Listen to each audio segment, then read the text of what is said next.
নমস্কার বন্ধুরা, মা কুইজিন চ্যানেলে আপনাদের সকলকে স্বাগত। আজকের রেসিপি তাল ফুরুলি বা তালের বড়া।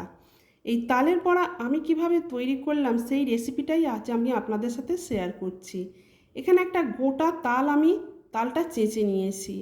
বন্ধুরা, তাল কিভাবে চাঁচতে হয় বা তালের শাঁস কিভাবে বার করতে হয় তার ভিডিও আমি আগেই আপলোড করেছি, তার লিঙ্কটা আপনাদের আমি দিয়ে দেব। তো এই তালটা আমি শাঁসটা বার করে আমি জাল দিয়ে নিয়েছি, পুরো রসটা আর কি শুকনো করে নিয়েছি। এবার এই তালেতেই আমি মেজারমেন্ট কাপ মেপে আমি হাফ কাপ ময়দা নিয়ে নিচ্ছি। দেখুন, হাফ কাপ ময়দা নিয়েছি, আপনারা দেখতেই পাচ্ছেন এটা হাফ কাপ। এবার 1/4 কাপ আমি এখানে চালের গুঁড়ি নিয়েছি। আপনার চালের গুঁড়ির বদলে সুজিও দিতে পারেন। চালের গুঁড়ি দিলে বেশ ফুরুলিগুলো মচমচে তৈরি হবে। এবার এখানে আধমালা নারকেল নিয়েছি, এই নারকেলটা আমি একটু কুড়ে নেব। বেশ ভালো করে একটু কুড়ে নিচ্ছি। দেখুন, একটু হাত কুড়ুনি দিয়ে আমি এই নারকেল মালাটা কুড়ে নিচ্ছি অল্প অল্প করে। একটু বেশ নারকেল দিলেও বেশ টেস্টি হয়, আর নারকেলটা ফুরুলিতে দিতেই লাগে। আর অল্প একটু কুড়ে নিয়ে আমি দিয়ে দিচ্ছি। বেশি নারকেল কোড়া দেবো না, বেশি নারকেল কোড়া দিলে ফুরুলিগুলো পুড়ে যাবে। দেখুন, নারকেল কোড়াগুলো দিয়ে দিলাম। এবার এতে হাফ টিস্পুনের একটু কম, মানে 1/4 টিস্পুন নুন দিয়ে দিলাম, আর সামান্য একটু এলাচের গুঁড়োও দিয়ে দিলাম। এবার এতে আমি চিনি দেব।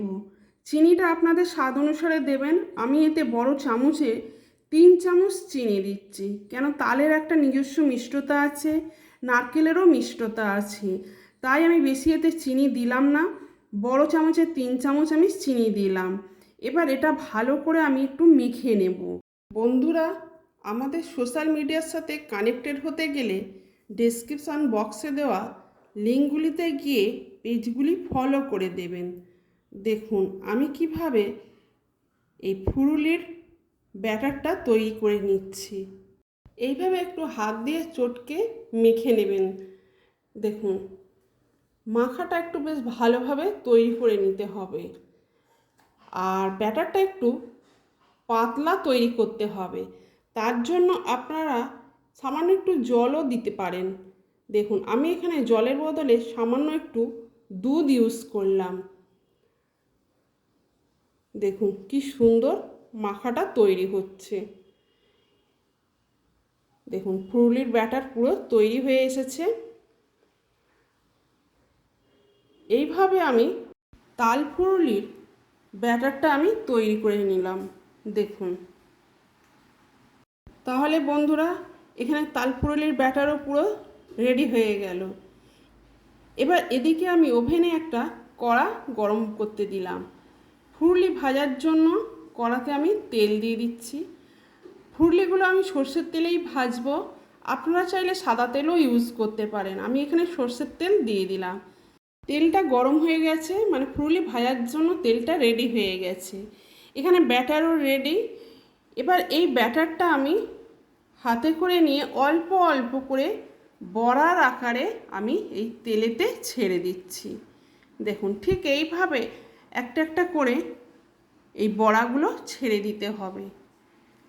দেখুন, সবগুলো ছেড়ে দিলাম।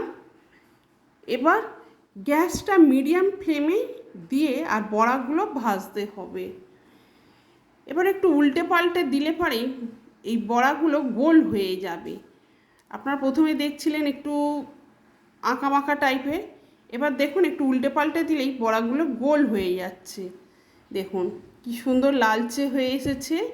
এবার আমি এই বড়াগুলো আস্তে আস্তে তুলে নেব। দেখুন বেশ মুচমুচে তৈরি হয়ে গেছে।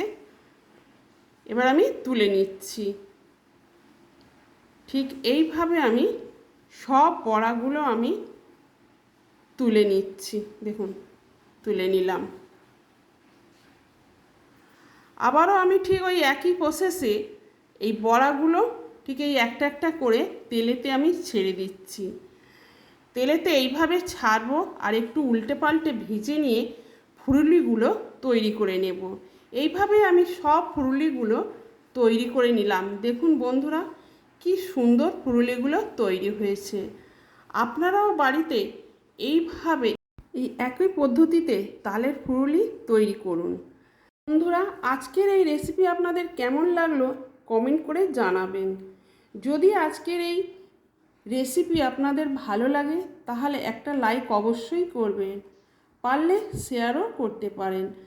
আর যদি আমার চ্যানেলের নতুন ভিউয়ার্স হন তাহলে সাবস্ক্রাইব করতে ভুলবেন না।